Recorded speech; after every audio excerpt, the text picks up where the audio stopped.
Pedagang pasar Baru Kencong yang datang ke aula kantor kecamatan setempat lebih banyak daripada kedatangan beberapa hari yang lalu.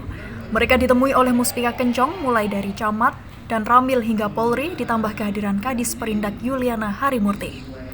Persoalan masih seperti yang lalu, yaitu pedagang menanyakan masalah SIM atau surat izin menempati lapak atau toko di dalam pasar, termasuk subsidi kepada beberapa pedagang yang belum mendapatkan.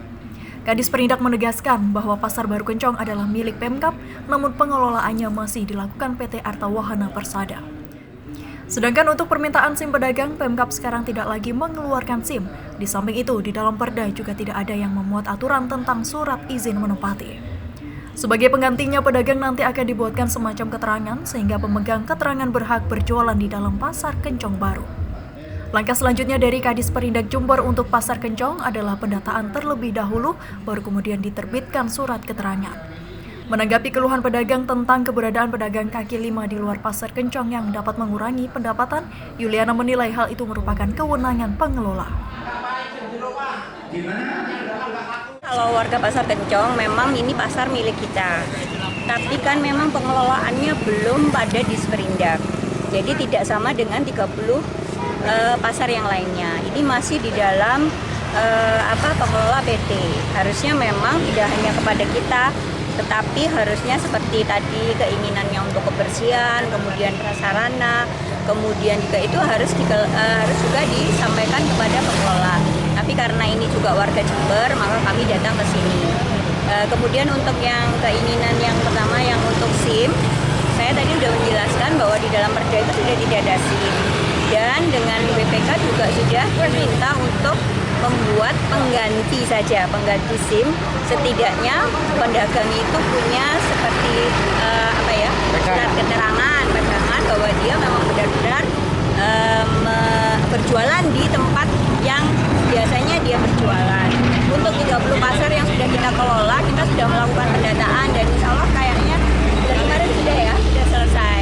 Dan ini akan kita terbitkan seperti surat keterangan, tetapi jauh bukan seperti SIM yang ada biaya yang masuk PAD karena memang itu belum diatur dalam Perpu. Kemudian kalau untuk yang PKL, ini memang ya seharusnya mungkin PT juga ikut serta, tapi memang karena Bapak Bupati juga sudah memerintahkan pada kita untuk membantu pedagang, maka Pak Camat juga bersama dengan semua Muspika dan kita akan membantu untuk penertiban PKL ini.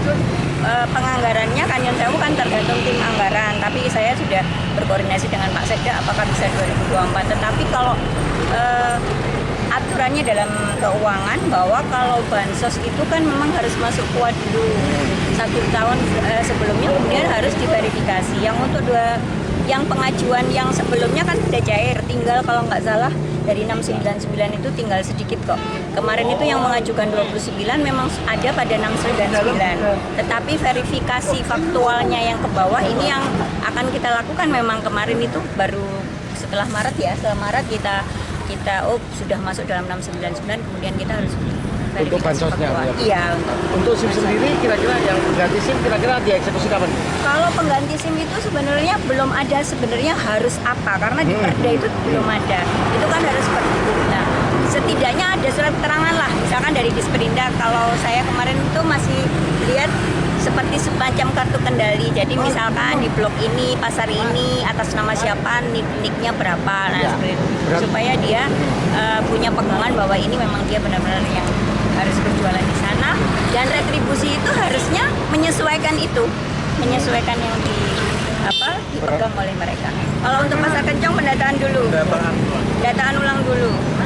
Begitu pendataan, kemudian kita baru kan berarti sama dengan 30 pasar yang lainnya. Setelah ada pendataan baru kita bikinkan surat pengganti SIM. Setelah ini kami akan menemui PT dengan surat resmi karena ada beberapa perjanjian yang memang harus dia penuhi, yang kita klausul penuhi, dan itu harus.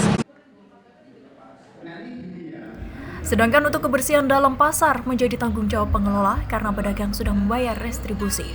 Sebelum meninggalkan Pasar Baru Kencong, Kadis Perindak didampingi Muspika melepaskan kain penutup logo Pemkab Pasar Kencong, juga menyempatkan masuk keliling ke dalam pasar.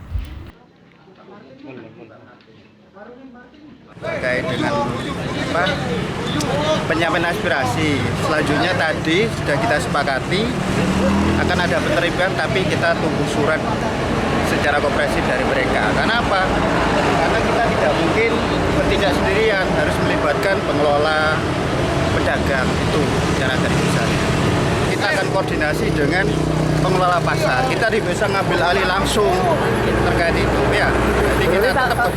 Berarti kebersihan tanggung jawab pengelola, Pak? Iya, sementara ini. Karena retribusi juga masih masuk kepada pengelola, bukan masuk dinas perindustrian. Langkah PKL nantinya diarahkan kemana ini, Pak Camat? Ya, asumsinya kita masukkan ke pasar. Ya, pasar gitu. Ya, nah tapi kita akan undang lagi lah kita dengan mereka. Sudah 2 kali kita undang mereka kan untuk penertiban. Juru bicara Paguyuban Pedagang Pasar Kencong Martin Alamsyah mengaku persoalan pedagang dengan pemerintah mulai hari ini dianggap sudah selesai. Terkini yang tertunda hari Jumat kemarin, Pak, ya, sekarang gebiarnya hari Senin ini sudah tidak ada masalah. Sangat luar biasa, kondusif, Kondisi pasar kondusif. kondisinya sudah tidak membahayakan yang rumornya di luaran seperti itu. Dari Kencong, Sugito Jumbar, 1 TV melaporkan.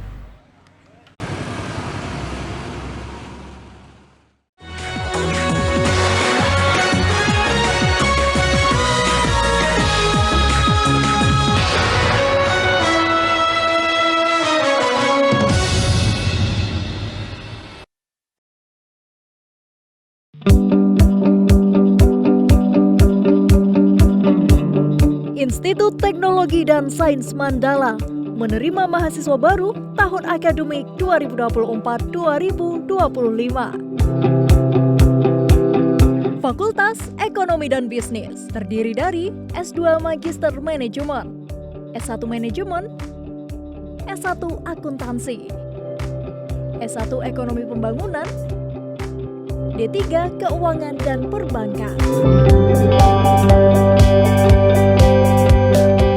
Fakultas Sains, Teknologi, dan Industri terdiri dari S1 Sistem dan Teknologi Informasi, S1 Rekayasa Perangkat Lunak.